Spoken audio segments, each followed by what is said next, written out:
네, 하나님 말씀 같이 보도록 하겠습니다. 고린도전서 10장 31절. 신약성경 고린도전서 10장 31절. 신약성경 275페이지쯤에 있습니다. 고린도전서 10장 31절 말씀 우리 한 목소리로 함께 읽도록 하겠습니다. 고린도전서 10장 31절 말씀. 네, 함께 읽겠습니다. 시작. 그런즉 너희가 먹든지 마시든지 무엇을 하든지 다 하나님의 영광을 위하여 하라. 아멘. 오늘부터 이 오후 예배 시간에 웨스트민스터 소교리 문답을 함께 살펴보기로 했습니다. 그래서 이제 가능하다면 한 52주 정도에 걸쳐서 소교리 문답의 내용을 107문까지의 내용을 같이 살펴보려고 하는데요. 우리가 이 소교리 문답을 함께 공부하면서 우리를 구원하신 하나님이 어떤 분이신지를 알고 하나님께서 우리에게 요구하시는 바가 무엇인지를 깨달아서 더 성숙한 그리스도인들이 되는 그런 귀한 시간들이 될 수 있기를 바랍니다. 오늘은 첫 시간이기 때문에 웨스트민스터 소교리 문답이 도대체 뭔가 많이 듣긴 했는데 이게 뭐 하는 건가, 어떻게 만들어졌나, 그리고 우리가 이걸 왜 배워야 되나, 이런 내용을 한번 같이 살펴보면서 시작을 하려고 합니다. 이제 웨스트민스터 소교리 문답에 대해서 이야기를 하려면 그 웨스트민스터 대회라는 걸 조금 설명을 해야 되는데요. 1643년 7월 1일부터 1649년 2월 22일까지 이 웨스트민스터 대회라는 것이 열렸습니다. 이 회의가 열리게 되기까지 그 역사적인 과정이 굉장히 복잡하기 때문에 그건 이제 별도로 따로 이제 뭐 우리가 강의나 설교를 또 들어야 되고요. 간단하게 설명하자면 잉글랜드와 스코틀랜드, 그러니까 이제 영국의 모든 장로 교회가 공통으로 사용할 신앙 고백을 작성하기 위한 그런 회의였다고 할 수 있습니다. 그래서 이 웨스트민스터 대회에 참석한 여러 교회의 대표들은 총 5년 6개월 동안 1163회 이상의 이 정규 모임과 기도회, 예배, 그리고 회의를 거쳐서 굉장히 경건하게 예배 모범 신앙 고백서 대소 교리 문답을 작성하게 됩니다. 이렇게 작성된 문서들을 이제 웨스트민스터 표준 문서라고 이야기를 하고요. 여기 있는 그림은 웨스트민스터 대회가 열렸던 웨스트민스터 사원, 영국에 있는 웨스트민스터 사원의 그림입니다. 이거는 이제 실제로 웨스트민스터 회의가 이루어지고 있는 그런 회의 장면입니다. 이 문서들은 개혁주의 장로교 신학의 집대성이라고 불리우고 있고요. 장로교인의 신앙과 생활에 대한 성경적인 바른 규범을 아주 잘 요약해주고 있는 문서로 불리고 있습니다. 한국 장로교회와 이 웨스트민스터 신앙 고백이 어떤 관련이 있냐면, 한국 장로교회는 웨스트민스터 소교리 문답을 신앙 교육을 위해서 1907년부터 채택해서 사용을 해왔습니다. 그 이후에 이제 뭐 공식적인 신앙 고백으로 채택을 한다거나 이런 과정은 없다가 고신교회, 이제 우리 왕궁중부교회가 속해 있는 고신교회는 1973년부터 웨스트민스터 신앙 고백서를 공식적으로 우리 교회의 신앙 고백으로 받아들이게 됐습니다. 우리 교단은 헌법의 웨스트민스터 표준 문서들을 교리 표준으로 받아들이고 있는데요. 이 고신총회 헌법 전문 1장의 제5항에서 이렇게 말하고 있는데 굉장히 길게 나와 있지만 제가 간단하게 설명을 드리자면 종교개혁자 마르틴 루터 그리고 종교개혁자 칼빈으로 이어져 온 종교개혁 신앙이 이 웨스트민스터 신앙고백서와 대소교리 문답을 통하여서 우리에게 전수되고 있다. 이 신조들은 성경 말씀을 따라 우리가 하나님에 대해서 무엇을 믿어야 되는지, 또 구원받은 우리 성도들이 하나님의 영광을 위해서 어떻게 살아야 되는지를 잘 밝혀주고 있다고 우리 헌법 전문에서 이렇게 이야기를 하고 있습니다. 그래서 웨스트민스터 신앙고백, 이 표준 문서들을 우리 고신교회가 받아들이는 이유는, 우리 교회가 이것을 우리의 신앙고백으로 받아들이는 이유는 뭐 말이 멋있다거나 이름이 멋있다거나 그렇기 때문이 아니라 이 신앙고백서가 우리가 믿는 종교개혁의 신앙, 개혁주의 신앙을 굉장히 잘 계승하고 잘 요약해주고 있는 문서이기 때문이다, 이렇게 말하고 있는 것이죠. 그래서 이제 우리는 소교리 문답을 이제 앞으로 살펴보게 될 건데요. 이 소교리 문답은 웨스민스터 신앙 고백의 내용을 이 교회의 자녀들에게 이제 문답 형식으로 교육하기 위해 만들어진 문서입니다. 그러니까 다 일방적으로 선포하기보다는 질문을 하고 대답하는 이런 과정들을 통해서 교육의 효과를 극대화시키는 거죠.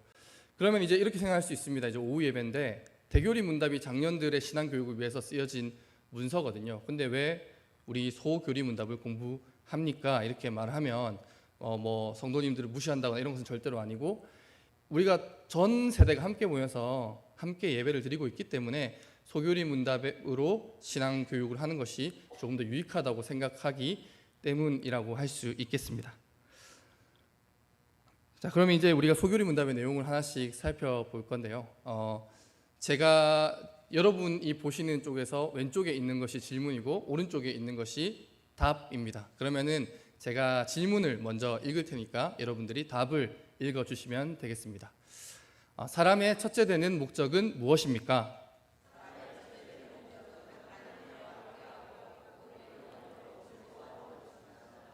네. 여러분, 누군가가 만들어낸 피조물 그리고 창조물에는 그 만든 사람이 부여한 목적이 있게 마련입니다. 예를 들어서 제가 지금 마이크에 그림을 넣어놨죠. 이 마이크의 목적은 뭘까요? 여러 가지 목적이 있겠지만 아마 마이크를 만든 사람은 효과적으로 많은 사람들이 소리를 들을 수 있게 하려는 그런 목적을 가지고 마이크를 만들었겠죠. 물론 이제 마이크의 목적은 여러 가지가 있을 수 있죠. 스트리밍 할 때 소리를 넣기 위한 것일 수도 있고 그 외에도 여러 가지 목적이 있을 수 있겠지만 첫째 되는 목적, 마이크의 가장 중요한 목적은 소리를 넓고 선명하게 많은 사람들에게 전하는 것이라고 할 수 있겠습니다. 하나님께서 우리를 만드셨습니다. 하나님이 우리의 창조주이시고 우리는 하나님의 피조물이죠. 성경에서 말하는 하나님께서 우리를 만드신 목적을 단 하나로 쉽게 정의할 수는 없을 것입니다. 하지만 웨스민스터 신앙고백서를 작성한 우리 믿음의 선배들은 성경의 가르침을 따라서 첫째 되는 목적, 사람에게 있어서 가장 중요한 목적이 바로 이 소교리 문답 1문에 나오는 내용이라고 규정한 것입니다. 그게 무엇이냐? 하나님을 영화롭게 하고 하나님을 영광스럽게 하고 하나님을 영원토록 즐거워하는 것이 바로 우리 인간의 가장 중요한 목적이라는 것이죠. 사람은 바로 이 목적을 위해서 하나님을 영광스럽게 하고 하나님으로 인하여 영원토록 즐거워하는 이 목적을 위해서 이 땅 위에 발을 딛고 살아가고 이 땅 위에서 숨을 쉬며 살아가고 있는 것입니다. 그러면은 먼저 하나님을 영화롭게 하고라는 내용을 한번 살펴보려고 하는데요. 사람은 하나님을 영화롭게 하기 위해서, 영화롭게 한다고 하면은 이제 조금 우리에게 딱 와닿는 표현은 아닌데 하나님께 영광을 돌리기 위해서 하나님 영광스럽게 하려고 살아간다, 이렇게 말할 수 있겠습니다. 그러면 우리가 왜 많고 많은 어떤 존재들 중에서 왜 하나님을 영광스럽게 해야만 하는 것일까요? 여러분, 이 땅 위에 살아가고 있는 많은 사람들은 모두 다 대부분이 자기 이름을 내기 위해서, 자기 영광을 위해서 살아가고 있습니다. 그래서 그 일을 위해서 유명해지려고 애를 쓰고 사람들에게 존경과 떠받침을 받기 위해서 애를 쓰며 살아갑니다. 그 중에는 존경받을 만한 훌륭한 사람도 있을 것이고 별로 존경받지 못할 만한 사람이지만, 영광받기 합당한 사람은 아니지만 어떻게든 자기 이름을 높이기 위해서 애를 쓰고 악한 일을 하는 사람들도 있을 수 있습니다. 그런데 왜 소교리 문답 1문은 우리 그리스도인들에게 하나님을 영광스럽게 하는 것이 우리 삶의 목적이라고 말하는 것일까요? 그 이유를 간략하게 설명하자면 먼저는 하나님만이 살아계신 하나님이시요 우리의 유일한 여호와 되시기 때문입니다. 신명기 6장 4절을 보면은 우리 하나님 여호와는 오직 유일한 여호와시니라고 이렇게 말하고 있습니다. 여러분, 이 세상에 많은 피조물들이 있을 수 있고 또한 성경의 시대에 많은 사람들이 숭배하고 경배했던 우상들이 있을 수 있지만 오직 우리 하나님만이 모든 영광과 찬양, 경배를 받으시기 합당하신 분이시기 때문에 우리는 하나님을 영광스럽게 해야만 하는 것입니다. 또 하나님만이 온 세상과 만물의 창조주이시기 때문에 우리는 하나님께만 영광을 돌려드려야만 됩니다. 우리가 누리며 살아가는 아름다운 세상과 모든 만물들과 그리고 우리들 사람에 이르기까지 모든 것을, 이 세상의 모든 것을 바로 하나님께서 만드셨습니다. 그리고 마지막으로 오직 하나님만이 우리의 구원자 되시기 때문에 우리는 하나님께 영광을 돌려드려야만 합니다. 오직 하나님만이 사람과 맺은 약속을 신실하게 지키시는 분이시고, 또한 자기 아들을 우리 가운데 보내셔서 죄와 사망으로부터 우리를 건져주시고, 또한 우리에게 영원한 생명을 주신 분이시기 때문입니다. 세상의 어떤 신들도, 세상의 어떤 피조물들도, 그 어떤 것들도 우리를 구원한 바 없고 우리를 구원하기 위해서 자기 아들을 내어준 적이 없습니다. 그렇기 때문에 우리는 하나님께 영광을 돌려드려야만 합니다. 그럼 여러분, 하나님을 영화롭게 하고라는 이 말을 우리가 조금 생각할 때 우리가 흔히 하는 착각이 있는데요. 우리가 하나님께 영광을 돌리면 하나님이 더 영광스러워지시고, 만약에 우리가 하나님께 영광을 돌려드리지 않으면 하나님이 덜 영광스러워지는 것처럼 우리가 그렇게 생각할 수 있다는 말입니다. 하지만 여러분, 하나님은 완전하신 분이십니다. 피조물인 우리가 하나님께 영광을 돌려드리지 않는다고 해서 하나님이 덜 영광스러워지는 것은 절대로 아닙니다. 피조물이 우리가 하나님을 영광스럽게 하겠다고 애를 쓰고 노력한다고 해서 하나님이 더 영광스러워지는 것도 아니라는 말이죠. 이게 우리가 하는 흔한 착각입니다. 그러면 이 하나님을 영화롭게 하고라는 말이 우리에게 말하고자 하는 것이 무엇이냐면, 우리의 삶을 통하여서 그 완전하신 하나님의 영광을 온 세상 사람들이 볼 수 있도록, 온 세상 만물이 볼 수 있도록 그 하나님의 영광을 드러내며 살아가는 것이 우리의 목적이라고 말하고 있는 것입니다. 베드로전서 2장 9절이 이 사실을 잘 나타내주고 있습니다.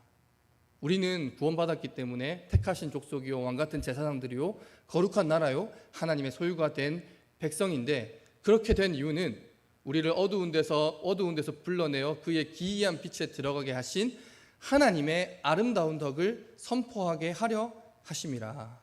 하나님께서는 우리를 이 일을 위해서 구원하셨고 이 일을 위해서 창조하셨습니다. 앞에서도 이야기한 것처럼 사람들은 하나님의 영광이 아니라 자기의 영광을 위해서 살아가려고 노력을 합니다. 하지만 여러분, 자기 영광을 위해 살아가는 것은 죄로 인해 타락한 사람이 본래의 목적을 잃어버렸다라는 증거입니다. 하나님의 영광을 온 세상에 드러내며 살아가는 것이야말로 하나님께서 우리를 만드신 첫 번째 목적이죠. 그래서 오늘 우리가 읽었던 본문의 말씀으로 다시 돌아가게 됩니다. 하나님을 영광스럽게 하는 삶은 무엇이냐? 그런즉 너희가 먹든지 마시든지 무엇을 하든지 다 하나님의 영광을 위하여 하라라고 성경에서 말하고 있습니다. 먹든지 마시든지 무엇을 하든지 곧 삶의 모든 순간과 삶의 모든 영역에서 하나님의 영광을 온 세상에 드러내기 위해서 살아가는 것이야말로 바로 하나님을 영광스럽게 하는 삶입니다.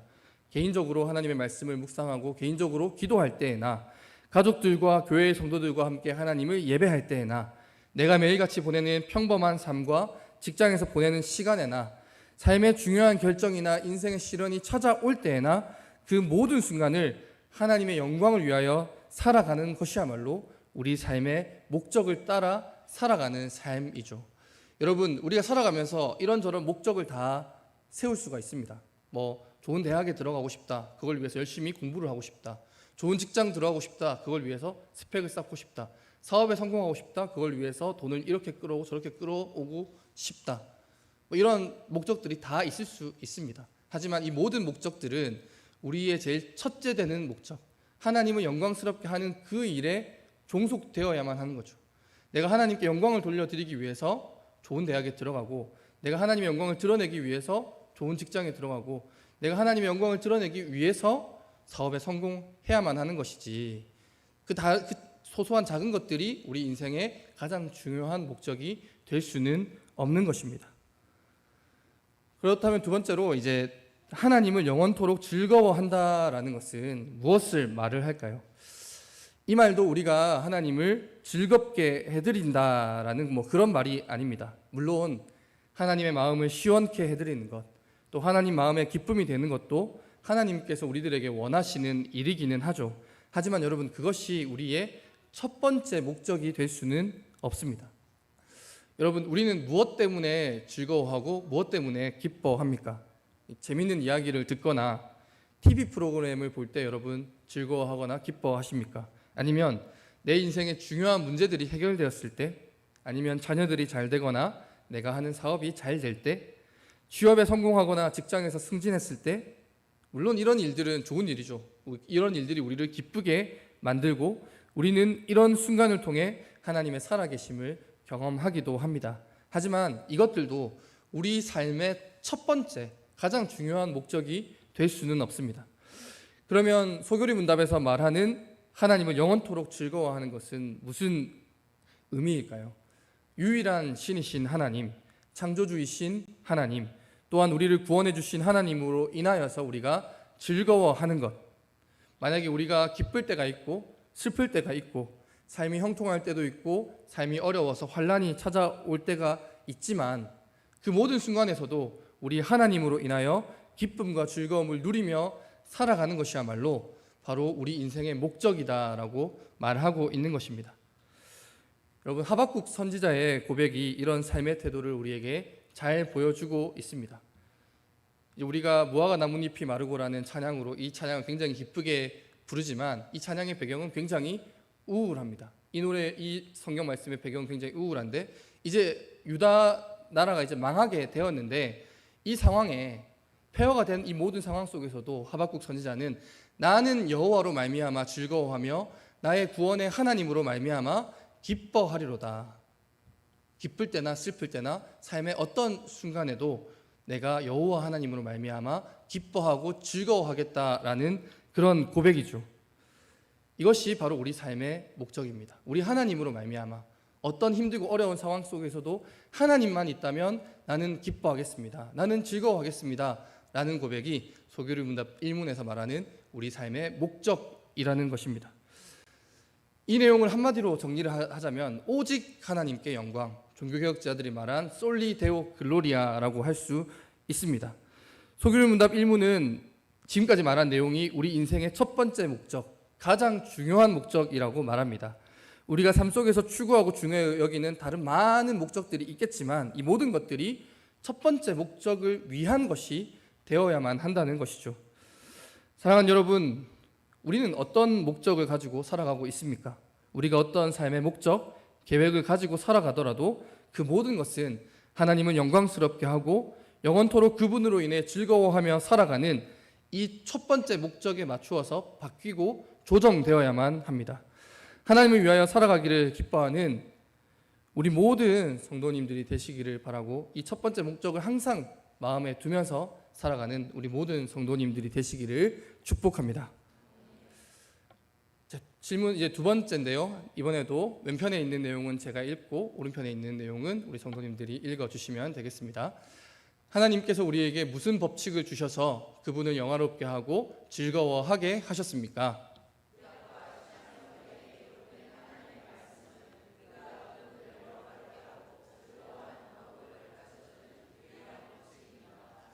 네, 소교리 문답 2문에서는 구약과 신약 성경에 기록된 하나님의 말씀이 우리가 하나님을 영화롭게 하고 그분을 영원토록 즐거워하는 방법을 가르쳐주는 유일한 법칙이다. 우리가 하나님을 영광스럽게 하고 하나님으로 인해서 즐거워하는 삶을 살아야 하는데 그럼 어떻게 그렇게 할 수 있느냐? 신구약 성경에 기록된 하나님의 말씀이 그 방법을 우리에게 알려준다고 말하고 있는 것입니다. 우리가 영광을 돌려드리고 즐거움을 누려야 할 삼위일체 하나님께서 어떤 분이신지를 알려면 우리가 어떻게 해야 되겠습니까? 우리가 복음을 듣고 믿어서 구원을 얻으려면 어떻게 해야 되겠습니까?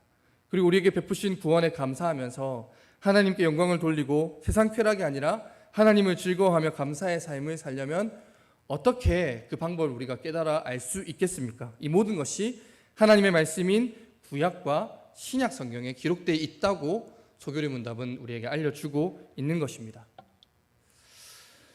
여러분, 우리는 원래 하나님과 교제를 누리며 살아가는 그런 존재였습니다. 하나님과 함께하면서 영원한 행복과 영원한 생명을 누리며 살아가는 존재였죠. 그런데 인간의 범죄로 말미암아서 하나님과 누리고 있던 이 영원한 관계가 끊어지게 됐습니다. 그래서 이제 일반적인 방법을 가지고는 우리가 하나님을 알 수가 없습니다. 그리고 하나님께 나아갈 수도 없습니다. 우리가 아무리 애를 쓰고 노력한다고 할지라도 우리가 우리 스스로 하나님을 알거나 하나님을 깨닫게 되거나 구원 얻는 방법을 알 수가 없습니다. 하나님께서 우리들에게 먼저 찾아와 주셔야 하지요. 이제 그것을 어려운 말로 계시라고 이야기를 합니다. 하나님께서 우리에게 먼저 다가와 주시고 먼저 말씀해 주시고 먼저 자기를 알려 주셔야만 우리가 하나님을 알 수 있다는 말이죠.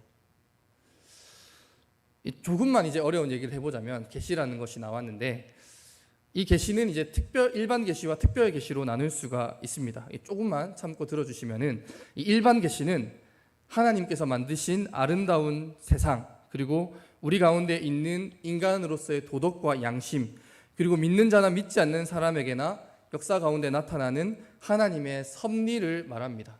이런 것들을 일반 계시라고 말하고 우리는 이 일반 계시를 통하여서 하나님에 대하여서 미약하게나마 알 수가 있습니다. 그래서 이 내용을 웨스트민스터 신앙고백서 1장 1항에서는 이렇게 이야기를 하는데요.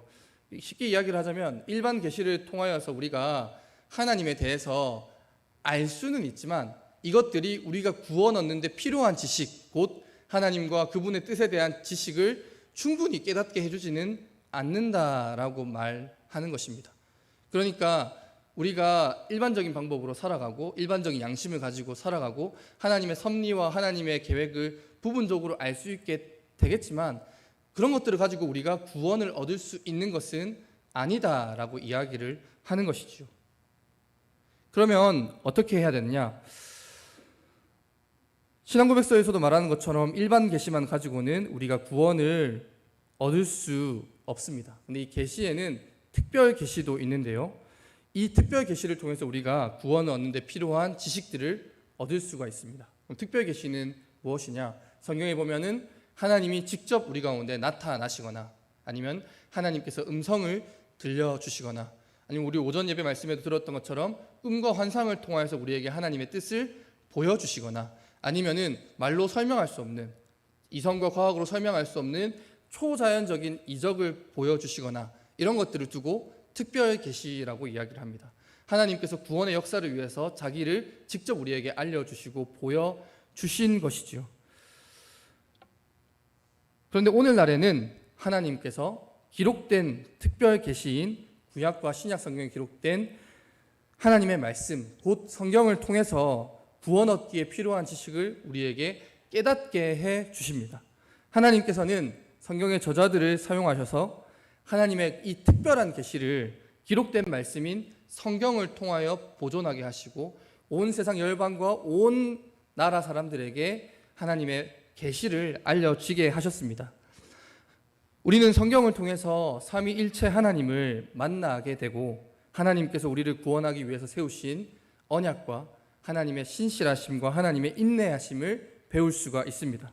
그리고 하나님께서 아들이신 예수 그리스도를 보내셔서 그분의 십자가와 부활을 통해서 죄와 사망을 물리치시고 영원한 생명을 주셨다는 것을 성경을 통해서 듣고 믿을 수 있게 됩니다. 그리고 우리 안에 계신 성령 하나님으로 말미암아서 우리가 하나님을 영광스럽게 하고 그분을 즐거워할 수 있는 이 규칙을 성경 말씀을 통하여서 깨달을 수 있게 해 주십니다.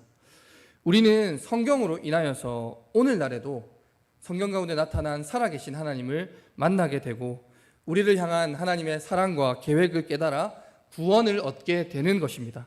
따라서 우리들은 오늘날 성경을 읽어야만 합니다.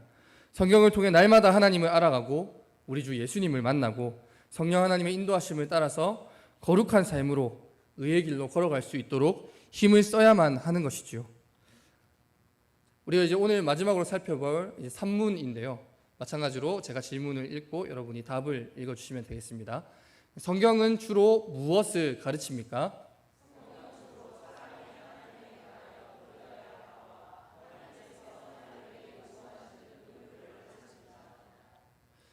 네, 성경은 이제 많은 내용을 기록하고 있지만 주로 가르치는 것은 사람이 하나님에 관하여 믿어야 할 바와 하나님께서 사람에게 요구하시는 의무를 주로 가르치고 있다고 이야기를 합니다. 이것은 이제 성경의 요약을 소교리 문답 산문에서 말하고 있는 것이기도 하고, 또 한편으로는 이 소교리 문답 전체를 요약하는 문답이라고 할 수 있겠습니다. 그래서 4에서 38문까지는 사람이 하나님에 관하여서 무엇을 믿을 것인지에 대한 내용을 알려주고 있습니다. 하나님과 예수 그리스도에 대한 지식들을 우리에게 질문과 답변의 형식으로 알려주고 있는 것이죠. 그리고 39에서 107문까지에서는 하나님께서 사람에게 요구하시는 의무가 무엇인지, 하나님 우리에게 무엇을 원하시는지, 그리고 하나님은 어떤 삶을 우리가 살아가기를 원하시는지, 그걸 위해서 하나님이 우리에게 주신 배려와 또 방법들은 무엇이 있는지를 소교리 문답 39에서 107문까지에서 알려주고 있습니다. 그렇기 때문에 여러분, 산문은 어떤 독립적인 내용을 다루고 있는 것이 아니라 우리가 배울 전체 소교리 문답의 지도 역할, 이정표 역할을 하는 그런 질문이라고 할 수 있습니다. 그 소교리 문답 107문까지의 내용이 있으면 모든 문답이 다 내용을 담고 있는 것은 아니고, 이런 식으로 중간중간에 지금 우리가 어디쯤 와 있는지, 지금 우리가 무슨 내용을 살펴보려고 하는지를 알려주는 이런 이정표 질문, 지도 역할을 하는 질문들이 있는데, 산문이 바로 그런 내용이라고 할 수 있겠습니다. 그리고 이 산문이 다른 의미에서 무엇이 중요하냐면요, 여러분 이렇게 신앙생활 하다 보면은 가끔 이상한 사람들을 만나면 그 사람들이 하는 말이 있습니다. 성경의 교리가 도대체 어디 나오느냐, 그 성경의 교리가 도대체 어디 나오길래 지금 뭐 교리를 공부하고 교리를 알아야 된다 이렇게 이야기를 하느냐, 나는 성경만 가지고 이야기를 하겠다. 굉장히 좋은 말인 것 같지만 생각해보면 조금 이상한 말이라고 할 수 있겠죠. 여러분, 우리가 공부하는 이제 소교리 문답을 포함해서 성경의 교리들은 성경에 없는 내용을 이야기하는 것이 아닙니다. 그냥 자기들이 하고 싶은 말을 적어 놓은 것이 아니라 성경의 요약, 성경에서 주로 말하고 있는 말을 요약한 것이 바로 교리라는 것을 이 소교리 문답 산문이 우리에게 알려주고 있는 것이죠. 교리는 하나님의 말씀인 성경이 주로 가르치는 것을 요약한 것이다 라는 것을 우리에게 선언하고 있는 질문이 바로 소교리 문답 산문이라고 할 수가 있겠습니다. 네, 여러분, 그래서 지금까지 소교리 문답 1에서 3문의 내용을 함께 살펴보았는데요. 여러분, 하나님께서 우리들 사람을 만드신 목적, 사람의 가장 중요하고 첫 번째 되는 목적은 하나님의 영광을 위해 사는 것입니다. 우리가 먹든지 마시든지 무엇을 하든지 다 하나님의 영광을 위해 해야 한다는 것입니다. 하나님의 영광을 온 세상에 드러내고 세상 기쁨이 아니라 하나님 한 분만으로 즐거워하며 만족하며 살아가는 삶을 우리가 살아가야 한다는 것을 소교리 문답이 우리에게 알려주고 있습니다. 하나님께서는 우리가 그렇게 살아갈 수 있도록 하나님의 말씀인 성경을 통하여 우리를 인도해 주고 계십니다. 앞으로 우리가 소교리 문답을 계속해서 함께 공부해 나갈 것인데, 이 소교리 문답을 통해서 우리가 하나님을 더 깊이 알아가게 되기를 바랍니다.